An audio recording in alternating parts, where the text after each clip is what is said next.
We'll start. So today's lecture is on classification using support vector machines, and the session is taken by Rishabh Gupta. So Rishabh is from Australia, Melbourne. He's senior data scientist at Jetstar over there, and then he helps business to make data-driven decisions by transforming data into meaningful stories and actionable insights. Sounds very interesting. Now, Rishabh has over 8 years of experience working in companies like Accenture, Altisource, General Electric, where he led and implemented many analytics projects. Now, Rishabh also holds a bachelor degree in electric engineering from Uttar Pradesh Technical University and executive program in business analytics from Indian School of Business, one of the dream colleges I think a lot of students have. That's great. Also, this is for all the PUBG players. When Rishabh is not busy working, he enjoys playing PUBG, and so I think you guys can catch up after session for such things. Great. So Rishabh, I think that's all. You can get started. Good luck. Okay. Hello, everyone. Can everyone hear me? Is my voice clear? Yeah, so I get one raised hand. Okay. Okay. That's good. Just a second. I think, yeah, go ahead. Okay. So good morning and good afternoon to people, depending on your time zones. So today we'll be covering support vector machines. So here is the agenda for today's session. I'll be going over the SVM basics. Then I'll be going over to the SVM objective function. Then I'll be looking over to the Slack variables, kernel tricks, hyperparameters, and then the coding session. So in the SVM objective session, in the SVM objective function, I will be covering the maths only a little bit. I won't be going into detail because of the time constraint. So I'll be just giving you guys an overview of it. Okay, so let's just get started then. So I'll begin with a very basic thing, the definition of AI and machine learning. What is artificial intelligence and what is machine learning? So in the past, like for me as well, I've been using them incorrectly, but the actual definition of machine learning is basically when is basically a bunch of computer algorithms which are trying to uncover insights or they're trying to predict some trend. That is machine learning. Now, artificial intelligence is a system which is enabled by machine learning to perform tasks that requires human intelligence. A very simple example of that one would be spam filters that we use on our Google Gmails. Now, what it does basically is whenever an email comes to our Gmail, it reads the data and try to classify whether it's a spam or it's not a spam. So this is an example of an artificial intelligent machine. So basically, we use machine learning methods to create these AI systems. Okay, I'm seeing a chat. Okay, okay, fine. I'll be a little louder. I just got a comment from someone that I'm not being too loud. Is it better?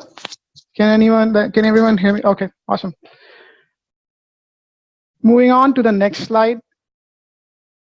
So I'll be covering the machine learning paradigms. So there are many machine learning paradigms. The two major ones are unsupervised learning and supervised learning. Now the unsupervised learning paradigm is to actually find the structure in the data.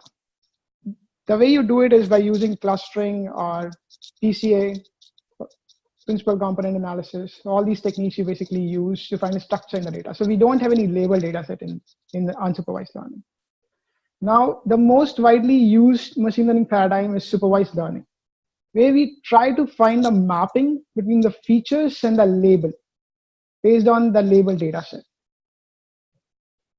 So there are two types of supervised learning. One is regression and other is classification.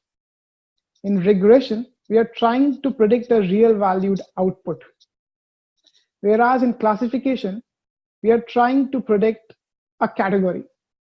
Just to give you guys an example, let's say if we are trying to predict a weight of a person, then it's going to be a regression example because it can take n number of values. It can take values in decimal as well. Whereas a classification problem would be basically a yes/no kind of a problem, which is a binary classification problem. Okay. Moving on to the next slide. So I'll just cover how the journey from data to decision takes place. So we have some data, and how do we make decisions based on that data? So think of this data. We start with first finding insights out of the data by doing unsupervised learning techniques like clustering, PCA, or doing some kind of analysis like a scatter plot, histograms, bar chart, or whatever. So basically the idea is to understand the data, get insights out of the data. Once we have the insights, we use these insights to come up with features. And another way of coming up with features is the domain knowledge. Now, based on these two factors, we come up with our features, which we feed into our model. Now we try out a lot of different models, and we compare all these different models based on a specific metric. It could be accuracy, it could be MAPE or RMSE, it could be any of the metric. And based on that metric which we are trying to optimize for, we come up with our best model that we use for prediction. Now, once this prediction is made, based on this prediction, we try to optimize our business objective by honoring our business constraints to make our decisions. Now, once we make our decision, we will have this historical data that whatever the decision that we made was a right decision or a wrong decision. And this information, we feed it back to our data, which is again used in our model to improve its accuracy even further. So this is the entire spectrum of how from data we make decisions. Okay, so guys, in case if anyone has any questions, please drop into the chat box. I'll try to answer them right away. In case if I'm not able to answer it, I'll try to address them at the end of the session. Okay, moving on to the next slide, support vector machine. So support vector machine is a supervised machine learning algorithm which can be used for both regression and classification. It works really well with a small data set. So in today's webinar, I'll be just going over the classification part. I will not be covering the regression part. Okay. Now, think of this classification problem. We have blue circles and the red circles, and we are trying to come up with a line which best separates these two classes. So if you think about it, we can come up with many lines like this. Like think of this line could be one line, this line could be one line, this could be another line. So these all are lines which could actually split the data perfectly. But let me ask you this question to you guys. Which line is the one, which is the best line which separates these two classes? Now, if you think intuitively, this would be that line which actually separates these two classes in the best possible way. So think of this line as the median of the road, and we are trying to build a road as wide as possible so that it separates these two classes in the best possible way.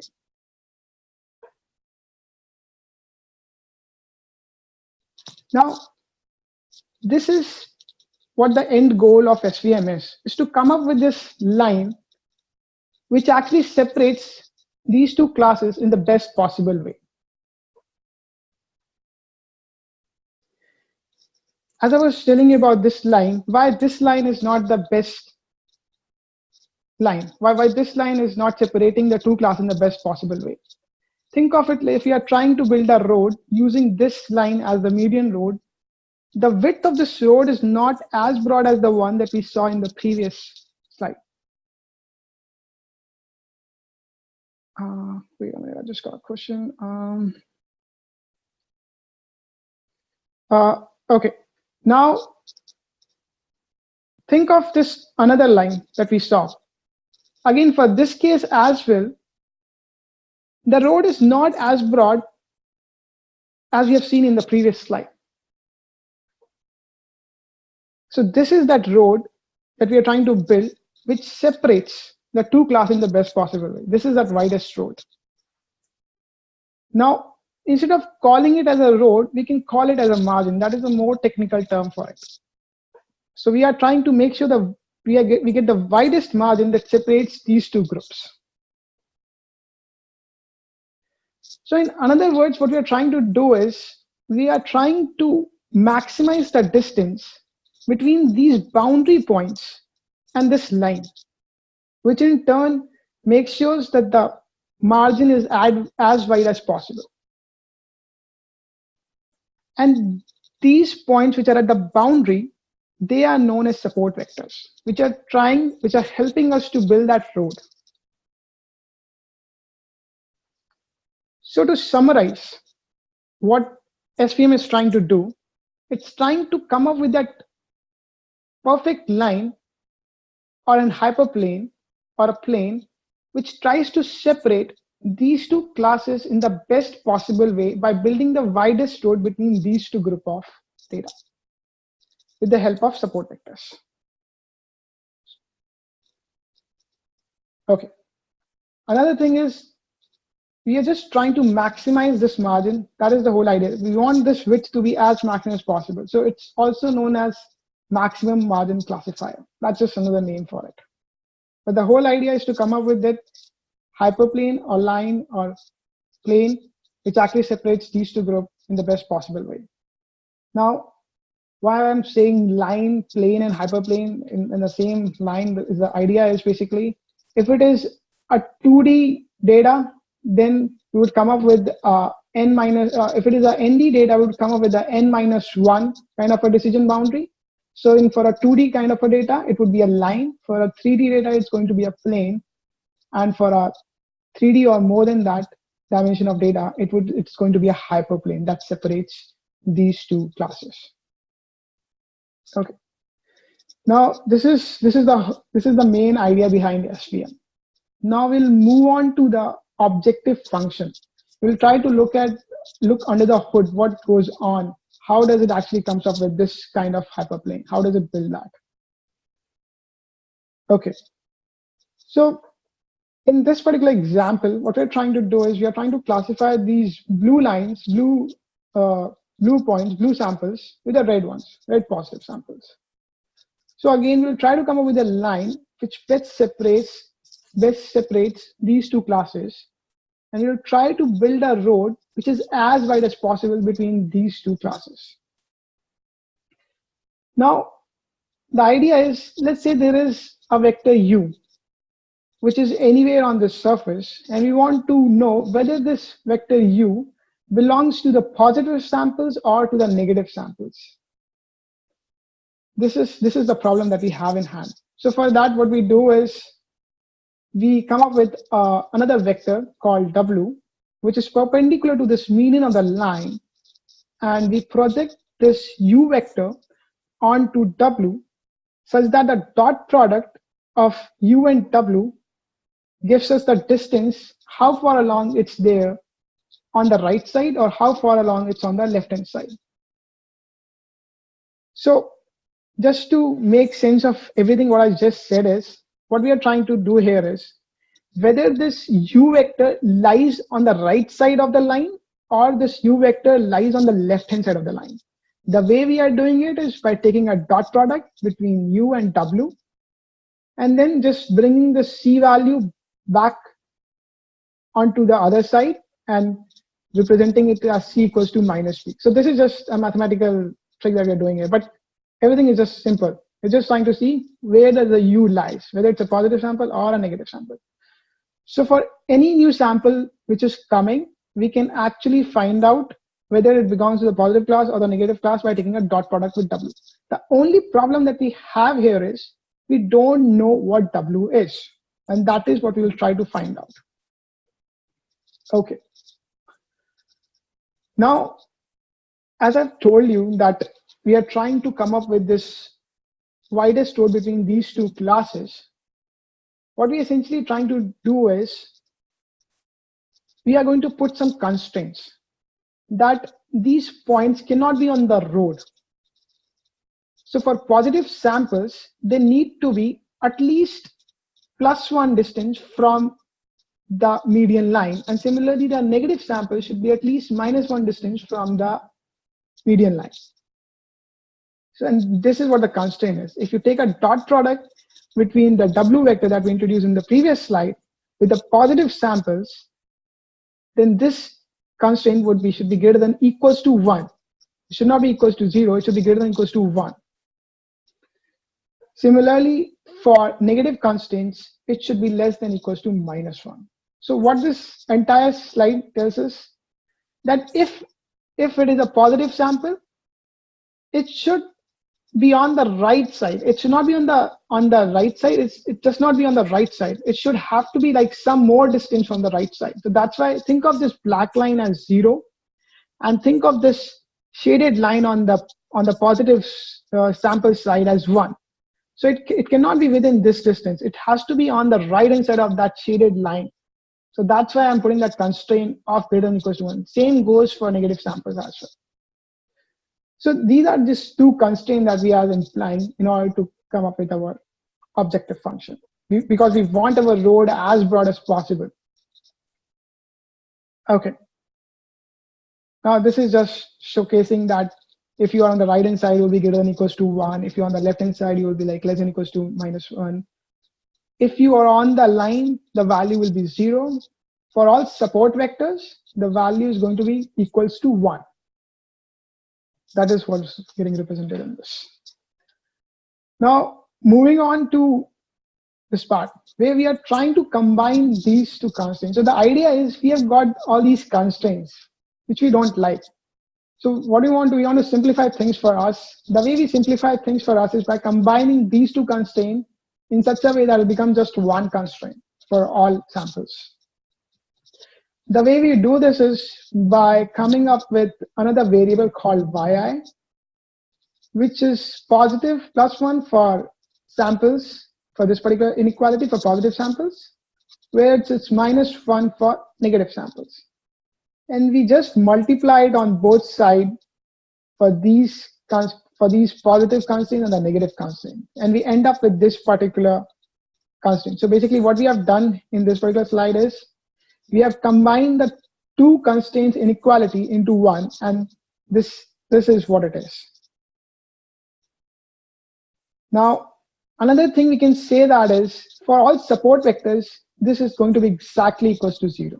The reason why we can say that is if yi is equals to 1, this value should be equals to +1. So if you subtract 1 from -1, it becomes 0. So this is how we are combining our constraints and coming up with just one inequality.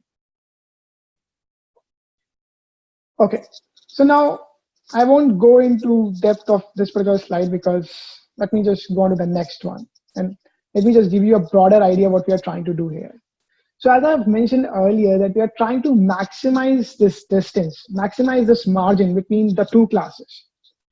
So the way we represent this distance, this margin, comes out to be 2 divided by magnitude of W.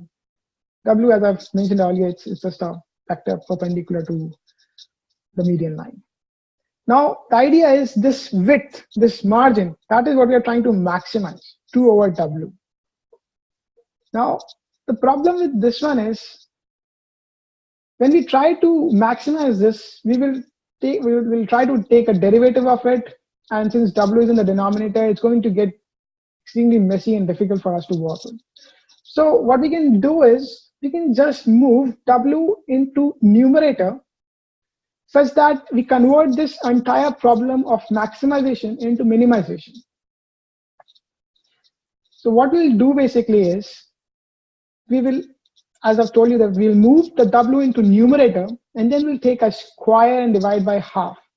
The reason why we divide by 2 and take a square is for mathematical convenience, just to make our maths easy. That's why we do it. So we were trying to maximize the width, and how now you see how we have transformed our maximization problem into minimization by just moving the W from denominator to numerator. This is one part. The other part was the constraints that we had came across in the previous slides. So now we have our objective function, we have our constraints. So this actually turns out to be a constraint optimization problem. So we have an objective function, we have a constraint. This is what it represents. Now, The way we solve this constraint optimization problem is with the help of Lagrange multipliers. Now, Lagrange multipliers is a concept that comes from optimization theory, where it basically says that if you have an optimization function, if you have an objective function, and you have a set of constraints, you come up with a new expression which combine these two things, and then you don't have to worry about your constraints. So this is the whole idea. Now, what we'll do in this one is we'll come up with this equation. Now, this weird looking equation is nothing, but if you look at the first term, it's just the objective function. If you look at the second term, it's basically the constraint multiplied with alpha. Alpha is the Lagrange multiplier that we have added in this. That's everything. That's the only thing that is there. Okay. Now, if you think why there's a negative term, the reason why there's a negative term is because if this constraint is violated, then this value is going to be negative. If this value is going to be negative, it's going to add up to the objective function. But since we are trying to minimize the objective function, it has to pay because it broke a constraint. So that is the reason why we have a negative before the second term. Okay, so yeah, so this is how we have come up with the primal function of support vector machine. So this is also known as the Lagrangian, or you can call it the primal function for support vector machines. Now, anyone, any questions? Again, feel free to drop into the chat box. I'm happy to answer. Moving on to the next one. Now, we'll try to solve for the primal. See, one of the problems that we see with primal is there are a lot of variables that are there in our objective function. If you look at W, which is something which is unknown to us, similarly, alpha is again something that is unknown to us, W is again unknown to us. So these are the variables which are unknown to us.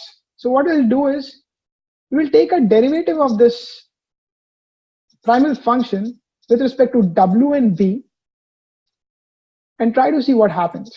Now, when you take a derivative of W, you get a value of W. Turns out to be this.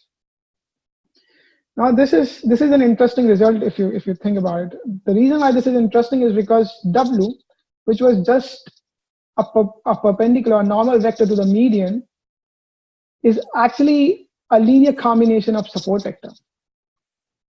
This is a very interesting result. Now, since we know W, we can use this in our decision rule to find out if a new sample comes in, whether it would belong to the positive class or to the negative class. So we have solved for W. This is great, actually. Now, moving on to the other part, that the B variable, if we differentiate with respect to that, we get this out. Now, what we'll do is we will use this value of W and input it back into this expression. And that is how we convert our primal function into dual function, by inputting these values back into the primal objective function. And we get the dual function like this. Now, if you look at the dual function, the good thing about dual function, it's just in one variable. It's actually a dot product of the support vectors. And it's just one variable. There is no W, there is no V, it's just a dot product of the support vectors, which is again a very beautiful concept that actually came out that we didn't realize that would happen. Okay. Now, moving on to the next one. So now we have this objective function that we have to minimize. And these are the constraints that we have to make sure that it abides with. So now we have completed the SVM objective function. So this is the objective function which we are trying to minimize. As I've told you that we have already find the value of W, we can just replace this W value in the above expression. If we do that, then we would be able to find out that if a new sample that comes in, whether it would belong to the positive class or negative class, just by taking a dot product with the support vectors. Okay, now since we are done, so there are a few points that we should consider. First is support vector machine is a constraint minimization problem. It had a constraint in an objective function, it's a constraint optimization minimization problem. Now, another good thing about the objective function, it's a convex function. What I mean by convex is it has a global minima, whereas some machine learning algorithms have non-convex functions like neural nets, where they suffers from local minima. So you might get stuck into a local minima and you won't be able to optimize for it. So basically, there are few cases where SVM works better than neural networks as well. Now, the other point is just that it's just a dot product of support vectors, which help us to get the widest road between different samples. Okay. Moving on to the slack variables. Now, in a separable case, when there is linearity, like in this, the two classes are linearly separable, we can build a wide road as wide as possible. Now, think of a non-separable case. In this particular case, what's happening is, look at this blue point, which is on the other side of plus, whereas this plus size is on the other side of the black line. Now, the thing is, so we have two options. One is we want to build the road as wide as possible, but we don't want to misclassify also. So that is one thing. Other thing is we can build a very narrow road, but we won't misclassify. So what I'm trying to explain in this one is we can come up with a very narrow road where we won't misclassify any data points. But the problem is this would be there in the training set. In the testing set, because of that narrow road, there will be a lot of misclassification. Other approach could be to come up with a very large road, wide road, but with few misclassifications in our training set. So that is what this is representing. We can come up with some slack variables which would make sure that you can have a wide road with few misclassifications. Okay. Now, because of the slack variables, there are new terms that get added to the primal objective function, as you can see, which makes it really, really scary. But the good thing about this one is the dwell objective function. It kind of remains the same for both linearly separable case and the non-separable case. The only difference is in the constraint. Earlier, alpha I value was just, it has to be greater than or equal to 0. Now, alpha I value is within the range of 0 and C. What C represents is that if the value of C is high, C is actually a penalty term. If the penalty is extremely high, it's very high, then you would not break any house. You won't try to misclassify, and you will actually end up with a very small margin. If the value of C is not very high, what would happen is you would come up with a large margin such that there will be few misclassifications. This is the same C parameter that get used in sklearn's library. Okay. Now, the kernel trick. The idea behind kernel trick is, it's like if we have a nonlinear data set and we are trying to make use of linear classifier, the accuracy will not be good. So what are our options are? One of the options is to go build a neural net which has nonlinear components in it. The other option that we have is to transform our input space into higher dimensions such that in higher dimension, this data becomes linearly separable. Let me show it to you guys with an example. So think of this data set. This data set is in 2 dimensions, which is not linearly separable. What I mean by linearly separable is it cannot be separated by just one line. So what you're trying to do here is we are trying to separate out these blue lines from the red lines. Now, how can we do it?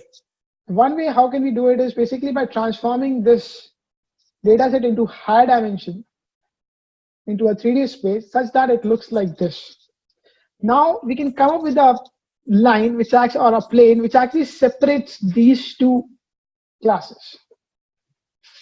Now this is how we do it in all cases. Like in cases like let's say think in cases of logistic regression, this is how we'll try to do. We'll try to transform the input space into higher dimension such that it becomes linearly separable. Now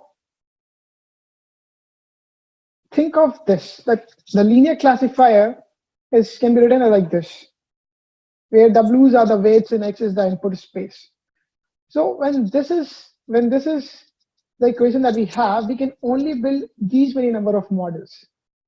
But if we transform our input space into higher dimension such that X became phi of X, then we can build these many models. That would include the non-linear models as well. So now the idea is to actually transform your d-dimensional data set into a higher dimension by just transforming the input space into higher dimension by phi of X. This is what linear classifier does for us. Now, how this would translate in SVM, that is what we're going to tackle next.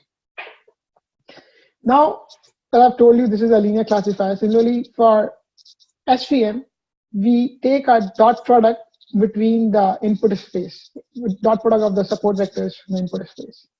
Let's say if we want to introduce non-linearity in this, or if we want to transform the input space into higher dimension, what we'll do is we'll do a similar thing. We will try to transform the input space into higher dimension by going over to the phi of X. Now just think about it for a minute. We have, let's say, some data in some dimension, the input data. Now we are trying to transform it into a higher dimension and then take a dot product. Now, if you think about it really hard, you will feel that this would be extremely computationally expensive. The reason behind it is because, first of all, we are actually transforming the input space into higher dimension, and then we are taking a dot product on top of that. So here comes the real kernel trick. What this kernel does for us is, rather than retransforming our data into higher dimension and then taking a dot product, kernel trick does it for us in the background. So as you can see that instead of doing this phi of X into phi of X of J, we can come up with some kind of a notion of a kernel function which does exactly the same thing what this is trying to do. Like first converting the input space into higher dimension and then trying to take a dot product. Rather than that, the kernel function does this in the background for us, so we don't have to worry about it. Okay. Now I'll just show you a small example. The kernel space. In the polynomial kernel, in a separable space, what it's basically showing is, if you look at it closely, you'll see that there is just a straight line, but it's a very narrow road. Now, and the examples that are there on the boundary are known as the support vectors. Now, in this specific case, let's say if we use a polynomial kernel, which is a nonlinear kernel, what it will do is, for the same classification, what it will try to do is, first of all, it's not going to be a straight line. You can see it's a curvy line basically. And the support vectors is also changed. You can see this is an extra support vector. Now, another thing to understand in this one is places where it can go wider, it will become wide. Whereas places where it cannot, it will just remain the same as what was there in the previous case. So you see how the polynomial kernel is better in some sense from the linear kernel when the data is not linearly separate. So there are a lot of kernel functions that are available. There are polynomial kernel, Gaussian kernel, RBF kernel. Lots of kernels are available. So the way it works is basically it's like this. we start with a linear kernel. If the linear kernel doesn't give us really good accuracy, we move on to a polynomial kernel of degree 2, degree 3, degree 4, and so on. If we don't get good accuracy in polynomial kernel, we move over to the RBF kernel. RBF kernel is radial basis function, which comes from Fourier series. So the whole idea in any machine learning algorithm is to match the complexity of the data with the complexity of the model. And based on these kernels, like from linear to polynomial to RBF, we are trying to increase the complexity of a model in order to match the complexity of the data. Okay. Now, SVM hyperparameters. C parameter I've already covered. It's a penalty parameter. For large value of C, it's going to be a small margin. The reason is if the penalty is high, you will not try to make mistakes. You will not try to build houses. So the idea is you're going to build a very narrow road. Similarly, if the penalty is low, what would happen is you are going to make a very wide road. The reason why we do that is because there would be some few misclassification, but the overall fit would be a better one. And that is why there is no thumb rule to choose for a large value of C or a small value. It all depends on the data. Now, parameter gamma is specific to Gaussian radial basis function. I'll cover this more in detail for this one in the code. Okay.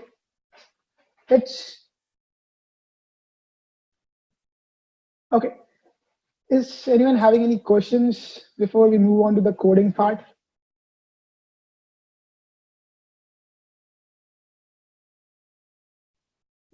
Okay, I don't see any questions, so seems everyone is happy. Let's move on to the coding part. Now, what we have done in this is we have taken a data from Kaggle. It's a breast cancer Wisconsin data. It's a simple data set. It doesn't have many rows. It has around 500 rows.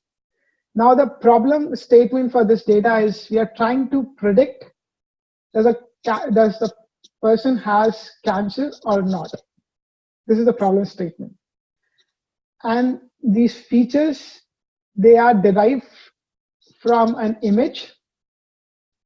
From an image, they have come up with 10 different categories of information. And for all those 10 different categories, they have the mean, standard error, and the worst features. So basically, there are this diagnosis, that is what we are trying to predict, based on 30 features. So those are all these features. I've mentioned it here. You can have a look at it. Okay. Okay. Now, we are reading the data like this, like through. So basically, I have a bunch of libraries here. We have NumPy, we have Pandas, Matplotlib, Seaborn. So NumPy is for numerical, for arrays and all. We use NumPy. For Pandas, it's more for data munging and the processing of data. Matplotlib is again for it's for plotting images, plotting graphs. Seaborn is again a plotting images and graphs. sklearn is a scikit-learn library for our models, for our pre-processing and all those things. Okay. Now, in the DF data frame, we are reading this CSV, data.csv.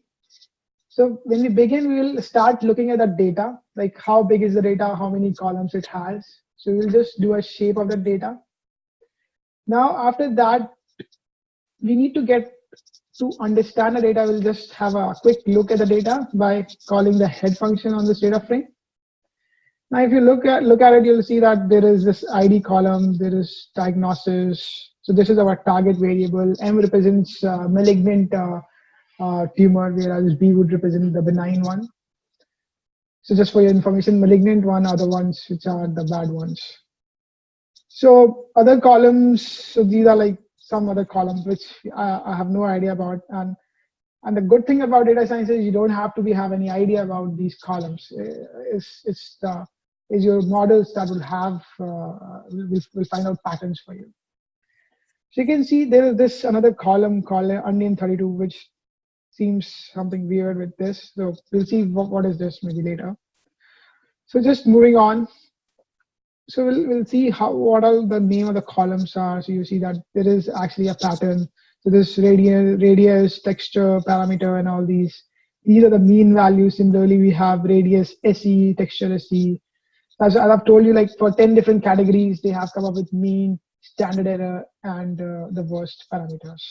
So that's why we have around these 30 parameters. Now we'll start with the data exploration part, and we are going to prepare the data from that. So first of all, let's start with the missing values. How many missing values do we have in this data?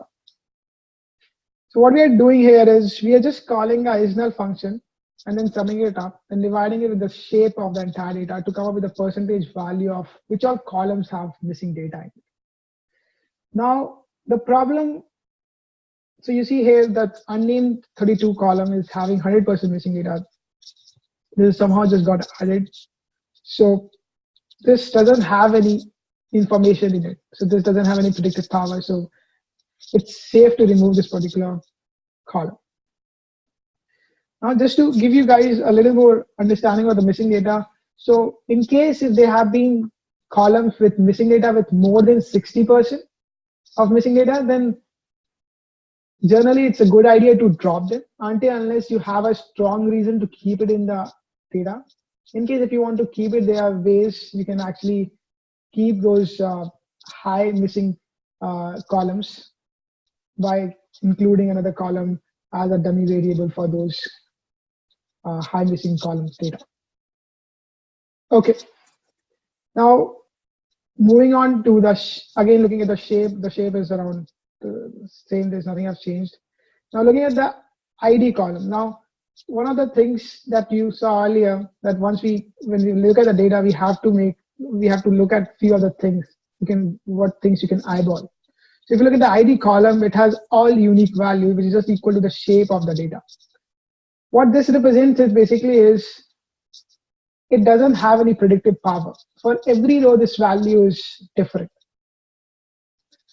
So now we have these observations that the ID column has all unique values, so there's no pattern.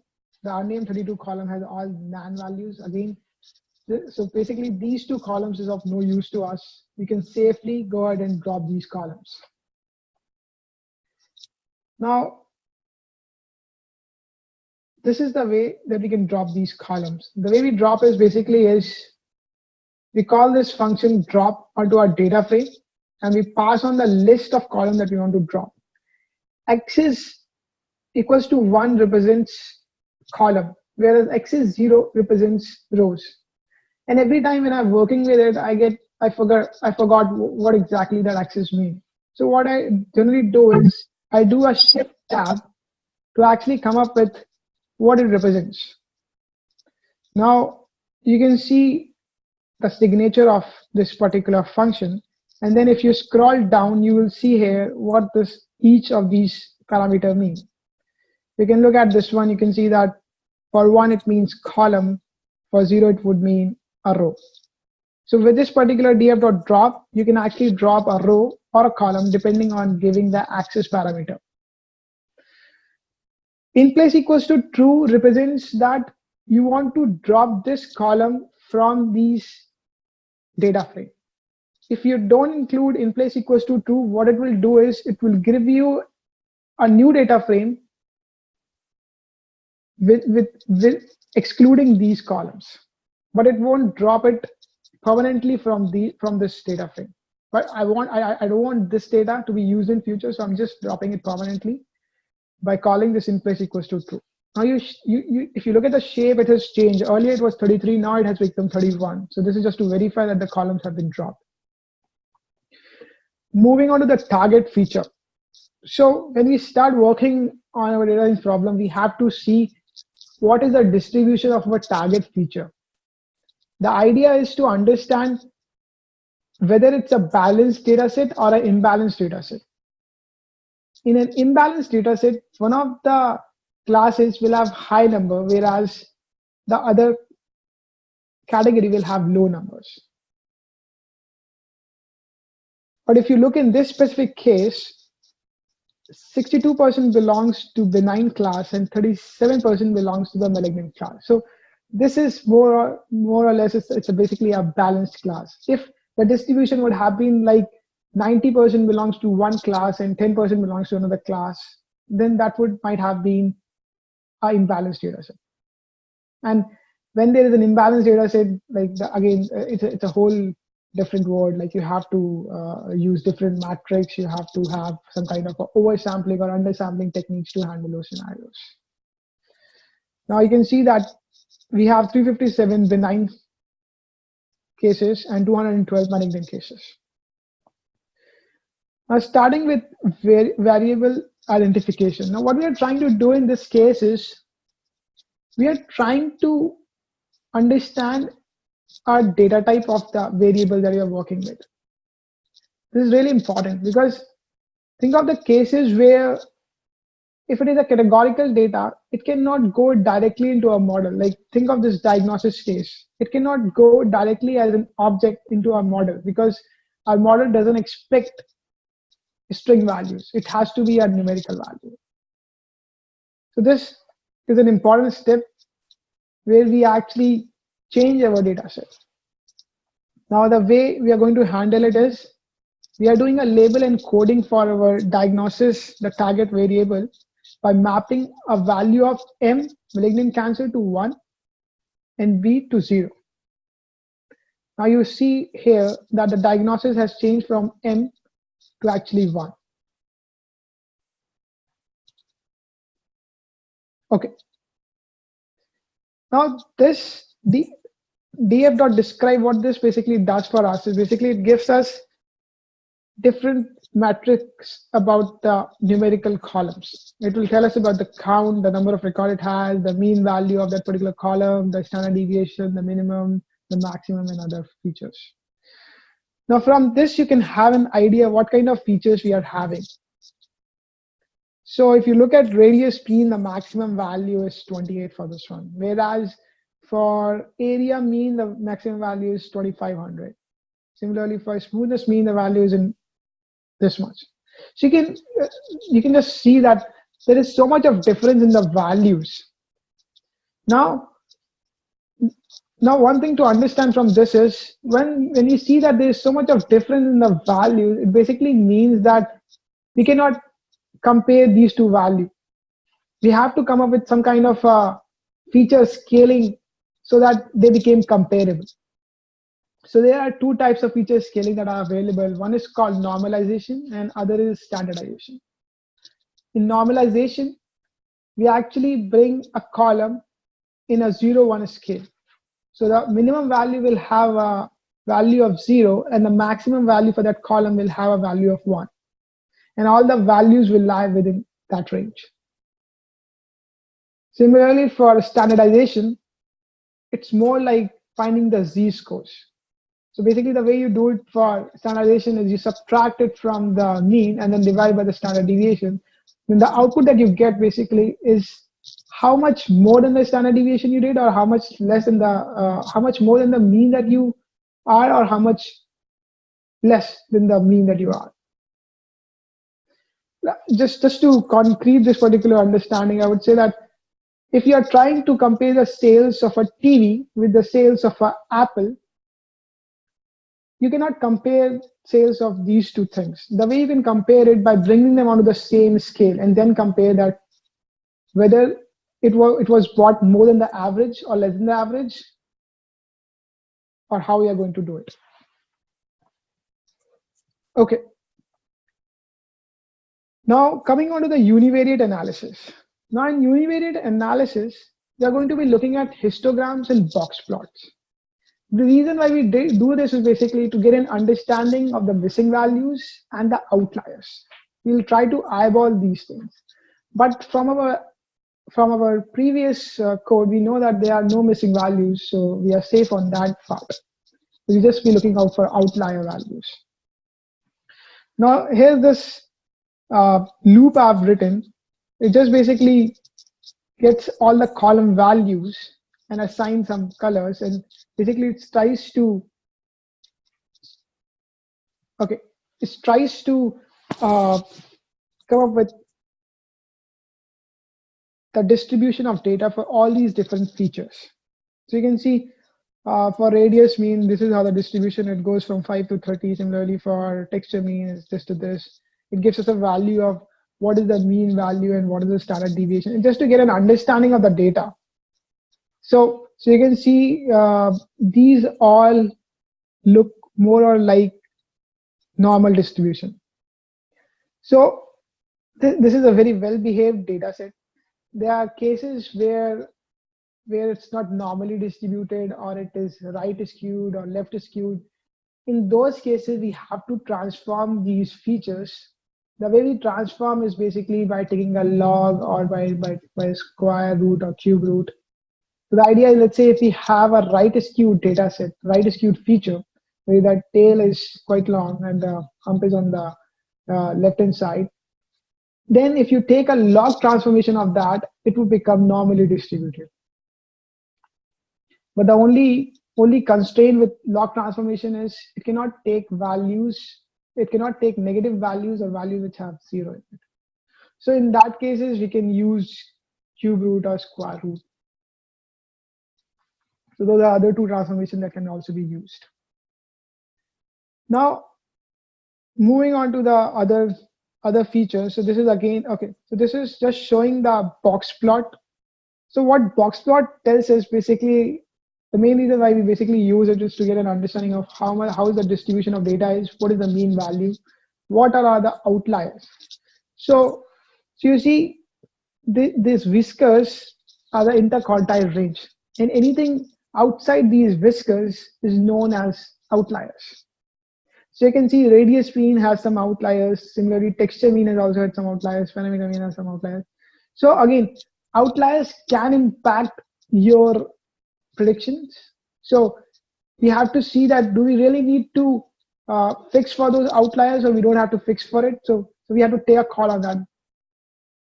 Sometimes when the outliers are pretty huge, again, log helps in that scenarios. Think of a really high value like 10 to the power 10.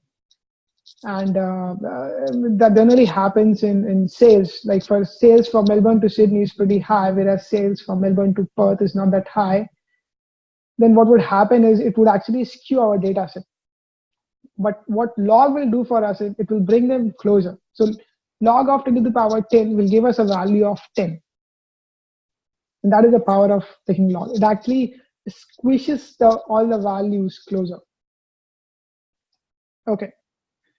Now, so basically the information that we're getting from this is there are a few features which have outliers. We'll see how to deal with these outliers, or rather, do we have to deal with these outliers or not?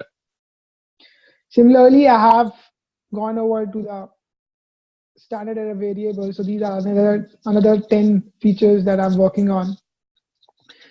The way we select the features is using ILOC, and then passing the range for all those columns that you want to select for all the rows. So this represents all the rows, whereas this represents the column index, which all column I need from this data frame.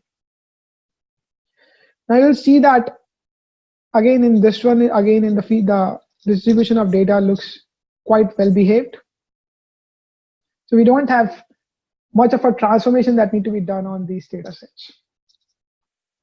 Similarly, there is a box plot we have done for standard error features. Again, as you can see, there are quite a few of outliers. We'll take a call that we have to work on these outliers or not. Similarly, we have done a distribution of largest values, where we can see that most of them are quite well behaved. So nothing major that has to be done. Like in the sense, like we don't have to transform any of the features in order to make them normal, or that's all. Similarly, if you look at the box plot, again, we have few features, few outliers for the box plot. Okay.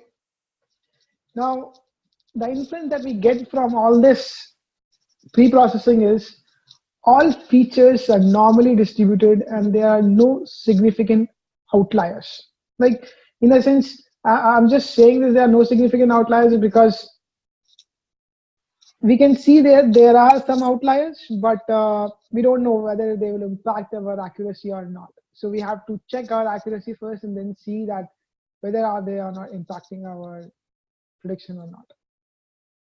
Okay.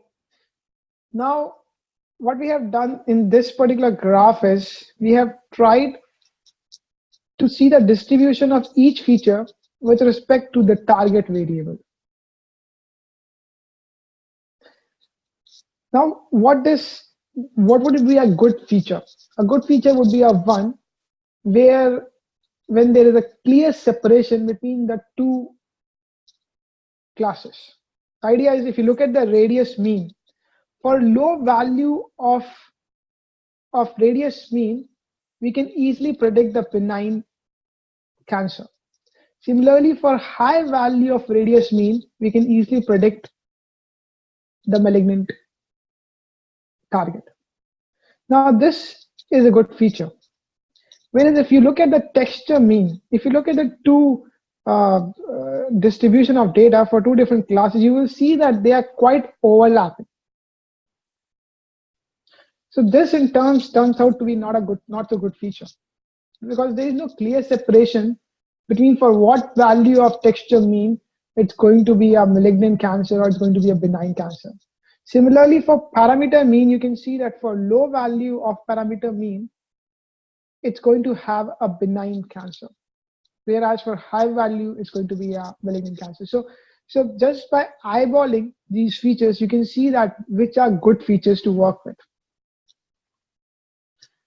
Similarly, we can look at this area mean also seems to be a good feature. Smoothness mean, not so good feature. It's just one part maybe. Compactness could be a good feature. Then concativity, again, might not be a good feature. Concave point mean could be a good feature for lower values. It has quite a high number of benigns, whereas for high value of concave point mean, we have malignant cancer as well. See, look at this symmetric mean. So this is again a case of not so good feature because they have an overlapping distribution, which basically suggests that for if you select any value of symmetric mean, it could be either malignant or benign.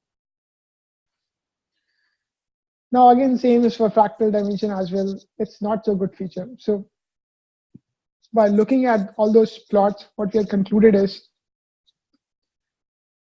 these columns, radius, parameter, area, compactness, concave, these can be used for classification, because larger value of these parameter tend to show a correlation with malignant features, malignant tumors. And it goes the other way around also. For lower values of these parameters, there tends to be some correlation with benign tumors. Now we can actually ignore other features because they don't have that much predictive power. Okay, moving on to the standard error features. So same idea has been applied on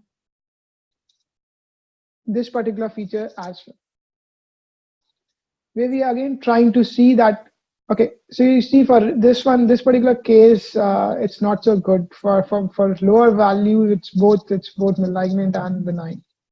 Similarly, again, texture disease is a pretty bad feature.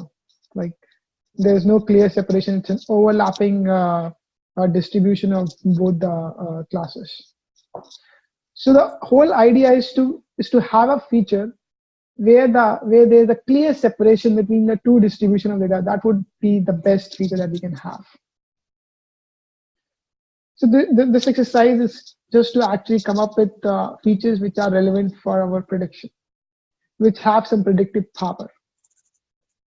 Now you can see again, these are not so good features. These are not so good features. Maybe concave point SE could be a good feature. For lower value, it's just malignant features. So yeah, let's keep concave point SE.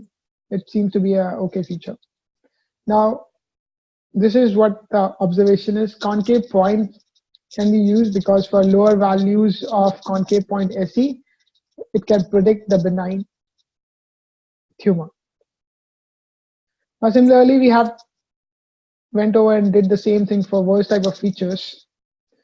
Okay, and again, you can see that this is pretty good feature, radius worst, because for lower values of radius worst, you can see that it shows a benign tumor, whereas for higher values, it shows a malignant tumor. Similarly, texture worst is not so good feature. Parameter was, again, a really good feature to work with. And that is how it goes. Now, if you look at this concave point worst, this is a really good feature. The reason why it's a really good feature is because you can see there's a kind of a clear separation between the two classes. Now, if you look at it, you can see that for lower values, it's the benign cancer. For higher values, it's the malignant cancer. Okay. So these are the features that we have identified that can be used in from this set of features where there's a correlation with the malignant or the benign tumors. Other features might not be that relevant. So in the observation summary, we can sum it up by saying that 5 features from the mean features we will be considering, 1 features from the SE features we'll be considering, then 5 features from the worst features we'll be considering. So in total, what we have done now is, out of the 30 features, we have brought it down to just 11 features, which we think have good predictive power. Now, the way we select these columns is, I've just taken the name of these columns and put it into a new data frame df1. Now you can see that we have 12 columns in this new data frame df1 with 1 additional column as the target column. Now this is just looking at the data, trying to get an understanding of the data. Now another thing that we are going to do here is we are going to find correlation between these features. The idea of correlation is, if there are 2 variables in x and y, and if they are perfectly correlated, then it means basically for increase in value of x, y also increases. Similarly, for negative correlation, perfect negative correlation, for increase in value of x, y decreases. That is a negative correlation. And if a feature is not correlated, the value will come out to be 0. So for any change in value of x, there won't be any change in value of y, or there is a random change in the value of y. So when I talk about correlation here, it's about Pearson correlation. It's trying to find a linear correlation. It's trying to find out a linear correlation between the variables. Okay, so this plot represents the correlation between different features. So you can see it's a matrix of these columns. So on the left hand side we have all these columns, and on the bottom also we have all these columns, and then it basically checks what is the correlation with each other. So you can see that radius mean has a perfect correlation with itself, which makes sense, but it has a perfect correlation with parameter mean as well, which is not so good for us, because the reason is why we don't like correlate feature is basically if one of the effect of the feature is already there in the model, we don't want another feature with same effect in the model. It's an unnecessary column that we don't want to include in our model. So the idea is to look at all these different correlated values and then finally drop them. But before dropping them, what we're going to do is we are going to plot these features with respect to one another. So you can see this is scatter plot. What it represents, it's basically whenever there is an increase in radius mean, there is an increase in radius worst also. You can see it's not perfectly correlated, but there is a very high correlation between these 2 features. Similarly, we have done the scatter plot between the parameter verse and the radius mean. You can see for this one, but just by looking at the plot, you can make out that there is a high correlation between these two features. So what all features where we have identified as high correlation, we'll try to come up with these scatter plot and try to see that is it really there, or is it because of one of the outliers that because we are seeing this high correlation. So this is just a visual inspection to make sure that the correlation exists, and it's good to drop these columns. Now, as I was telling you that radius mean and parameter mean has a perfect correlation. You can see this perfect correlation represents that for increase in value of radius mean, there has been increase in value of parameter mean. Same for this one as well. It looks like kind of a linear only. Now, over here, what we are doing is instead of dropping, we are only using features which actually make sense, which are not correlated with anything. So from 11 features, we have come down to just 3 features that we'll be using in order to make the prediction for the diagnosis. Now, if we again look at the correlation matrix, you will find that the highest correlation is around 73 between the radius mean and diagnosis is actually good, because diagnosis is our target variable. We don't want correlation within features, but correlation between diagnosis and radius mean is good. Okay. Now, if you look at other correlations, the maximum is around 60, which is fine. 60% is okay. Now, moving on to the modeling part. So what we have done here is we have assigned a value of y to df to the diagnosis, and x we have given to these 3 different features that we have identified that will be used for the model. Now, as I've mentioned earlier, that these features are on different scales, they are in different units, and we have to bring them together so that they become comparable. So, as I mentioned that there are 2 ways, normalization and standardization. I'm doing a standardization in this specific case. So anyone can go with this normalization as well. So it's all dependent on the data set. Now, the way we are doing standardization is by calling this standard scalar function from the sklearn library. What does fit transform do for us? Basically, it tries to find the mean for each of the features, and then divide it by the standard deviation for each of the feature. Okay. Okay. Now, this what fit transform method does for us.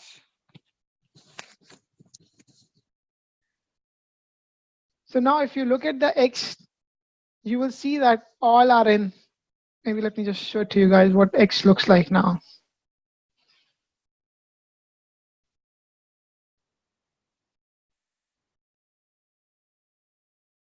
Okay, X is just it's not a data frame anymore.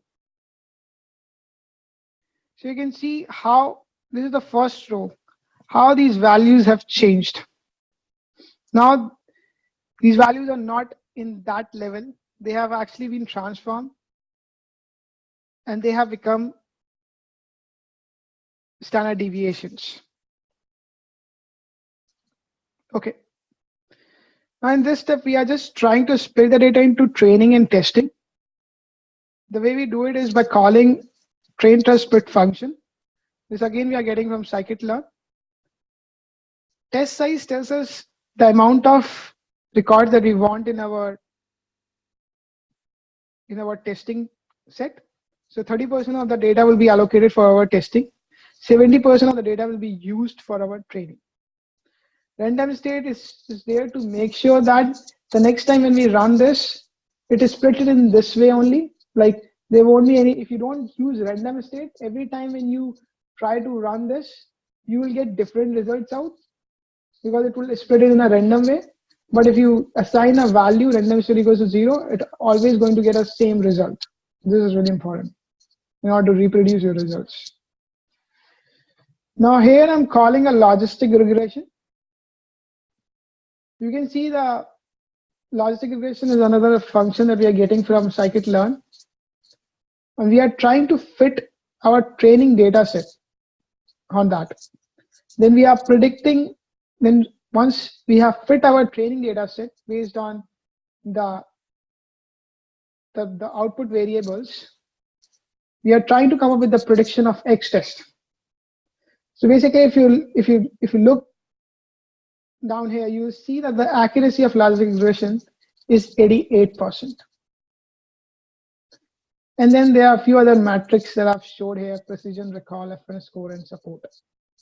Now, these metrics, precision, recall, and FNS score, becomes relevant when we are working with imbalanced data set. But since we are working with balanced data set, we can just safely go with accuracy as our metric to compare models.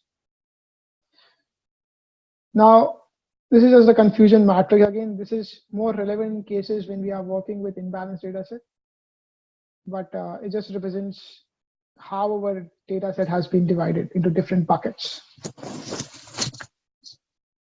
Okay. Now, with logistic regression, we are getting an accuracy of 88%. We'll try to work with support vector machine and we'll see how is the accuracy. Now, initially, we'll start with the linear SVM. So we have specified here what kind of kernel that we are looking for. By default, it's a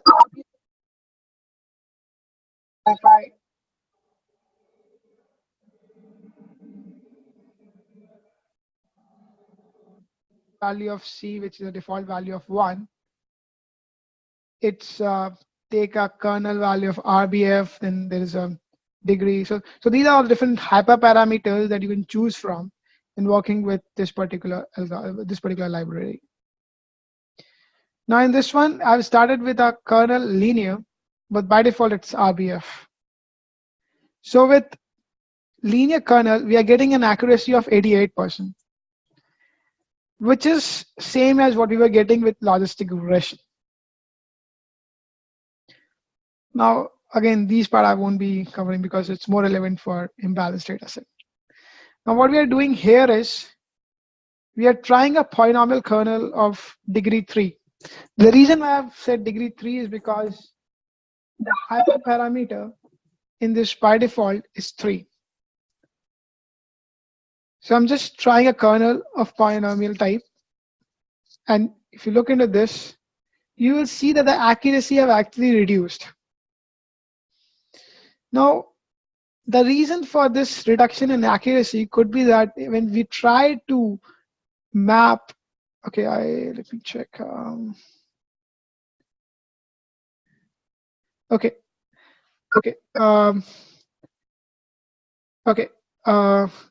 So the reason why there has been a reduction in accuracy is because when you try to map this space into polynomial space, the input space into polynomial space, you might not get linearly separable data. So that's why the accuracy have reduced to 87%. Now, we are trying the RBF kernel. The RBF kernel is the most complex one. This is the radial basis function. Now, when we try that, we get an accuracy 88% again, which is same to what we got for logistic regression and what we got for linear SVM. Now, what we'll try to do here is, so you can see that these are the different accuracy that we have got here. What we'll try to do here is, we'll try to tune the hyperparameters. So C is one parameter, then gamma is another parameter. So C is parameter which is more relevant to what kind of margin we want, like how wide the margin we want. Do we want a soft margin, or do we want a small margin, or do we want a large margin?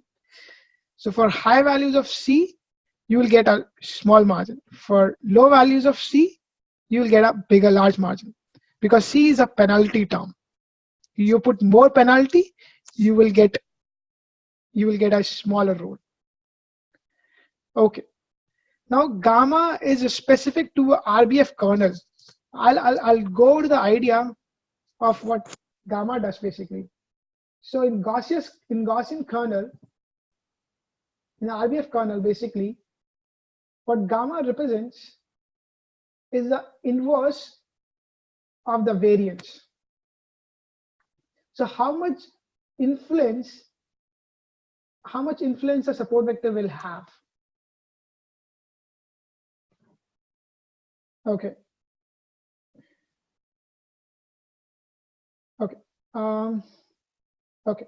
So basically, based on this, we actually do a grid search CV. We run through all of these parameters, and we try to run support vector machine for all these parameters.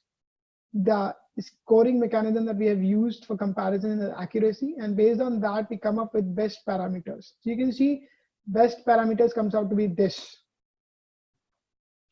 Now, if we put in these input parameters in the model, you will see that the accuracy has improved to 89%.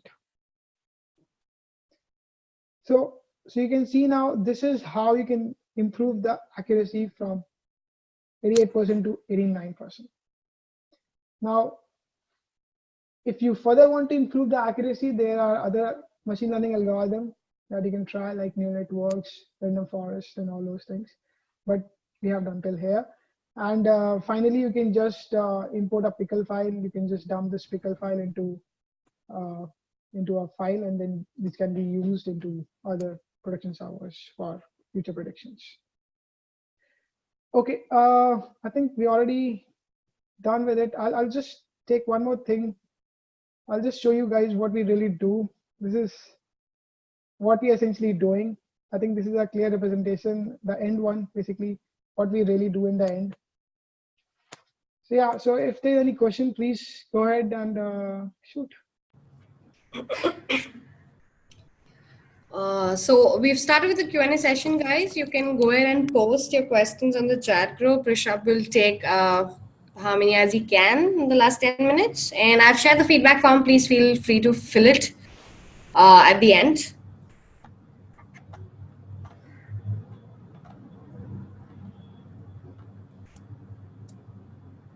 Okay. So Rishabh, there was this one question that somebody posted to me directly. Uh-huh. He said that please tell me about regularization. Okay, regularization is an entirely different concept. The idea behind regularization is, it's like whenever we are trying to fit a model onto our data, we are trying to match the complexity of the model with the complexity of the data. If the data is linearly separable and we are trying a linear models, then you'll get a good accuracy. So the thing that you do is you split your data into training and testing. When you have split your data into training and testing, and you test your data onto the training set, your accuracy is coming out to be high.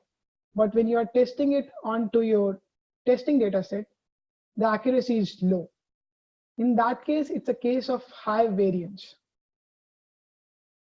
Your model is overfitting the data, or it's trying to memorize your training data set.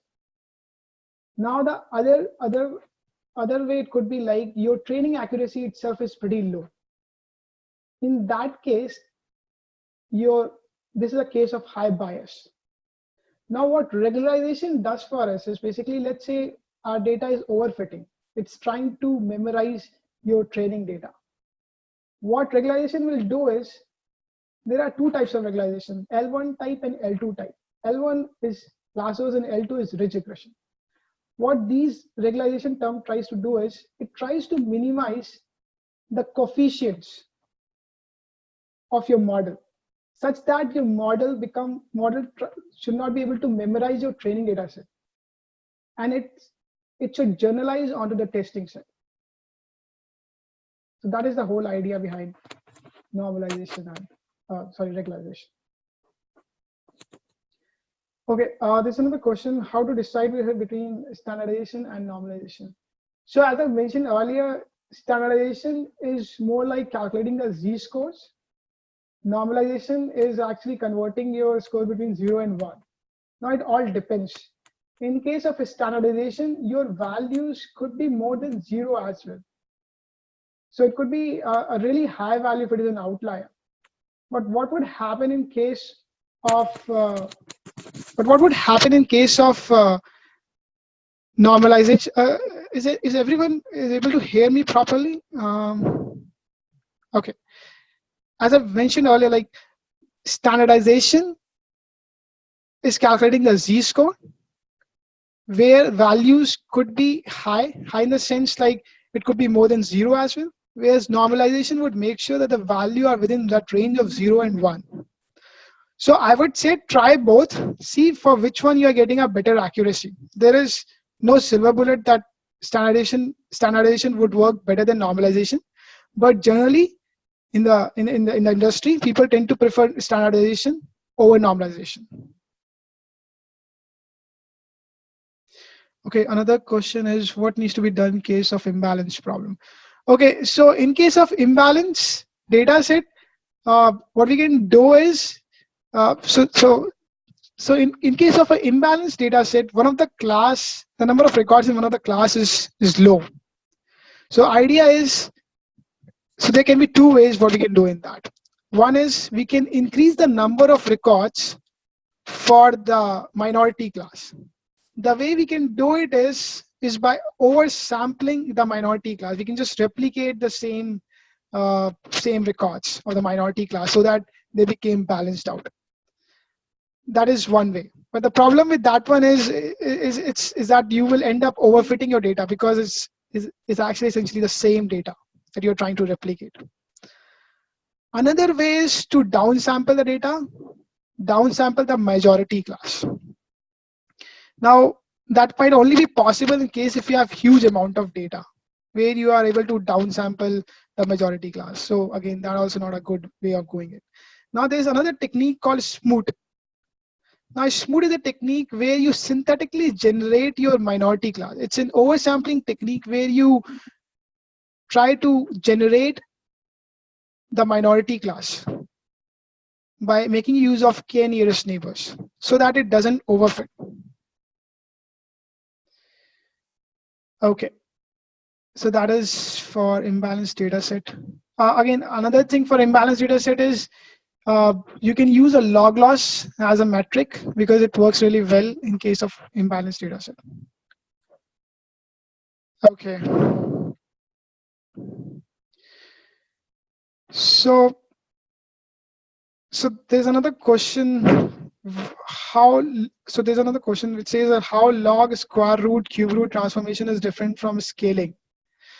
So the way they are different is, think of it like this. Let's say if we have a particular feature which have a lot of outliers, and if you try to normalize this, what would happen is it would be within that range of 0 to 1, but the outlier value, the highest value will be 1, but the remaining values will be very low. Like those will be like point something.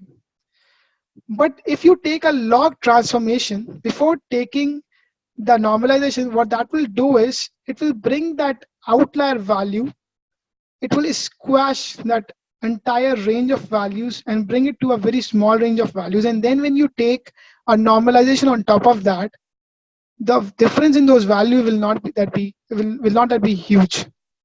And that is the main difference between scaling and why we should do transformation before scaling. Okay, another question. Good. Okay. Good references for reading. I would say that there are lots of good websites. There are some YouTube videos for. Okay, if you're really interested, there is a really good YouTube video from an MIT professor who talks about in detail about the derivation of the objective function for SVM, which is a very good starting point if you want to go with that. Okay. I again got a question, how to decide between standardization and normalization. So again, there is no silver bullet what to choose, like between standardization or normalization. It totally depends on the data that you're working with. You can try out both approaches. The only thing is, when you standardize, you might get values which are not bounded by 0, whereas for normalization, your feature range would always be between 0 and 1. Okay, I think we are done with all the questions.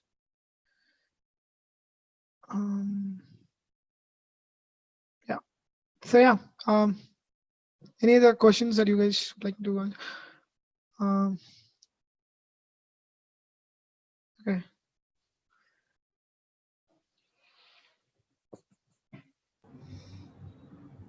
I think pretty much all the questions are answered. Do you want to wait like 2 minutes or so for anybody else to pop anything? Yeah, why not? Sure. Great. By the way, I love the last slide. It's amazing. Oh, yeah. What No, I really basically, yeah, what I really do, that's the story of my life. do.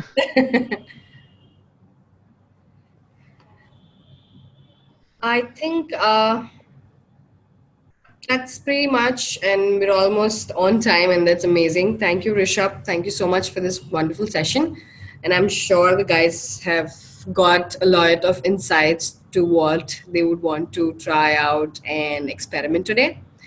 And I wanted to thank you from the whole team of GreyAtom, and especially the students as well. Mhm.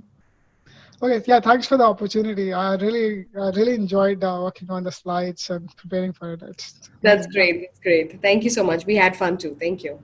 Yeah. I think we'll end it here on a good note. Thank you. Yeah. Thanks everyone. Take care. Log on to GreyAtom's learning platform to unlock more free content. Subscribe to our channel and hit the bell icon for regular updates.